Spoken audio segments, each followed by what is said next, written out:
இங்க பாருண்ணா 2024-25 ரெனோவேஷனுக்காக மதிப்பீடு 2 லட்சம் போட்டிருக்காங்க.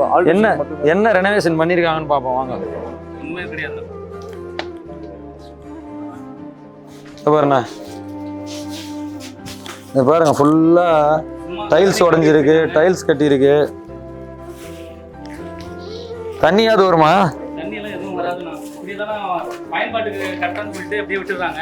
எந்த ஒரு பயன்பாட்டும் இல்லை. மக்கள் வந்து சும்மா ஒரு தேவைக்காக பயன்படுத்தலாம்னு கூட அதுக்கூட சும்மா ஒரு டம்மிக்காக கட்டி வச்சு காசு சம்பாதிக்கிறதுக்காக கவர்மெண்ட்டே நிறைய வேலை பார்க்குறாங்க. இந்த திமுக ஆட்சியில் இவ்வளோ ஊழல் நடக்குது. மக்கள் எல்லாம் பார்த்துட்டு தான் இருக்காங்க.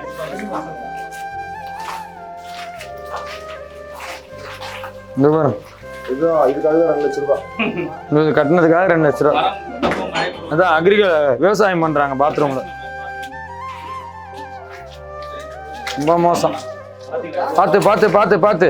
ஓ, வெஸ்டர்ன் கிளாஸெட் வேற ஒன்று வச்சிருக்காங்களா?